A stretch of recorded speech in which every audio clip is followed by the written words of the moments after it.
Hey guys, I'm back here at Savannah Hydroponics and Organics, and I'm going to talk about starting your pepper seeds, chili seeds, for the next season, and what you can use and to help you go along, and things that I use. And we'll talk to Andrew, the owner. He's very knowledgeable on a lot of things, and we'll go through a few things, and we'll leave you with that. All right. Well, what I got on the table here is some rock wool, and of course heat mat.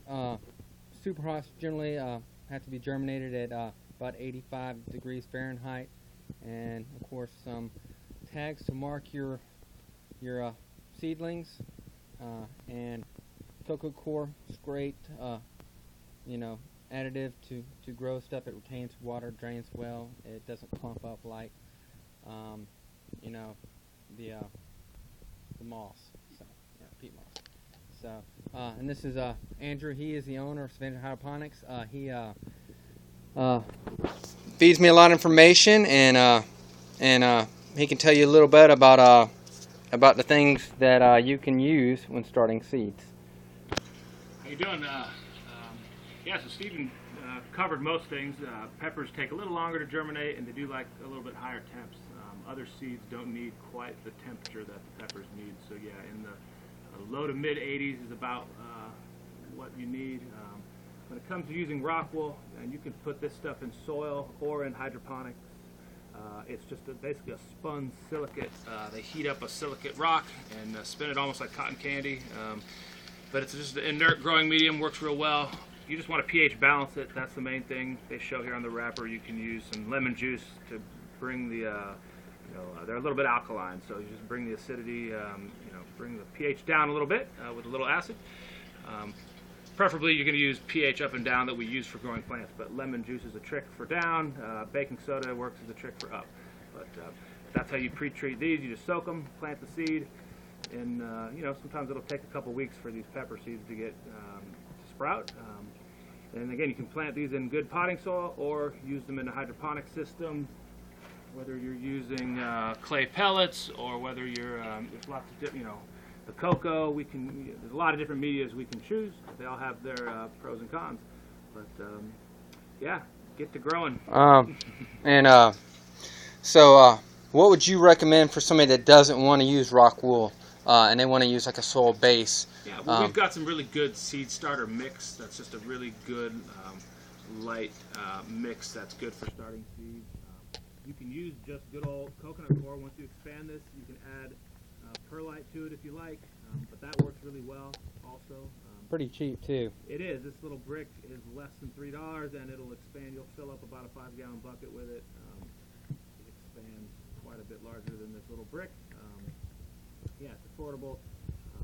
As Steve mentioned, it holds moisture really well.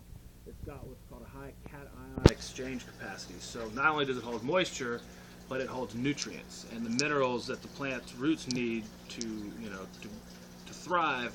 This holds onto it really well and transfers it into the roots. Cation exchange capacity. So yeah, so that's another reason why it's superior to the sphagnum peat moss. That, and it's eco-friendly. This is the byproduct of the coconut industry, whereas peat moss is being harvested from peat bogs that are big biofilters. So the idea is, why chip away at natural, the Earth's natural biofilters when there's a equally affordable, better work, it works better. That's the other reason. So anyway, we're all about the coconut coir here. Yeah. And, yeah, there's lots of choices, lots of ways to get things done. I love it. I'm sold on it, and I do. For myself, I do a little of everything. I use the rock wool, cocoa core, perlite. I just found that the wild varieties just do a little better on the in the rock wool, these are some things you gotta have a heat mat, man. Just you can find. I've bought 2 kits, I think, from here with the dome that comes with it. The heat mat, pretty affordable, about $30, and it has the trays and the heat mat, and it's perfect for what I do and the size that I grow.